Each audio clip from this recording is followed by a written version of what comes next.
አባታችን ብለን ነው የምንጸልየው። አባታችን ብለን እንድንጸልይ መብት ሰጥተዋል። እግዚአብሔርን አባ ብለን ካላመንን ብዙ ነገር ነው የሚበላሽን።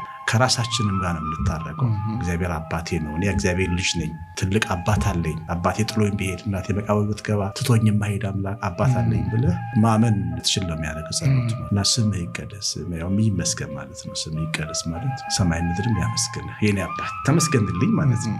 አላህ እግዚአብሔር ሲመሰገን አባት ሲመሰገን ደስ ይላል። አሁን ይሄንን ኢንተርቪው ልጆቼ ሲያዩ ቀድሞ የሚያዩት እነሱ ናቸው አባታችን ብሎ ማለት ነው።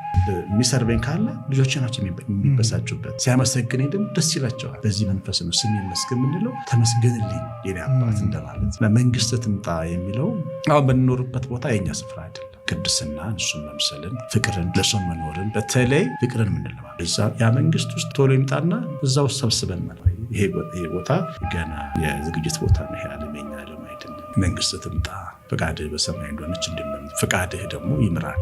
የዕለት እንጀራችንን ስጠን። እንጀራ እንዳናመልከው ነው። እሱ ደግሞ ይሄ ገንዘብና እንጀራ መስራት አለን፣ ግን አምላክ እንዳይሆን አንድ እንጀራ እግዚአብሔር ሰጥቶን እንደምንበላው እንድናስብ የዕለት እንጀራችንን በደላችንን ይቅር በለን እኛም የበደሉንን ይቅር እንደምንል ያው እሱ ግልጽ ነው። ይቅር ማለት መተው ምህረት ማድረግ አለብን። ከክፉ አድነን እንጂ ክፉ ምንድን ነው? ከክፉ ሁሉ ነው የምንለው እኛ ብዙ ጊዜ ግን ክፉ ነው የሚለው ከሰይጣን አድነን ማለት ክፉ ነው። የክፉ ሁሉ የክፋት ሁሉ ምንጭ ክፉ ይባላል። ስሙ ክፉ ነው። አንደኛው ስሙ ሰይጣን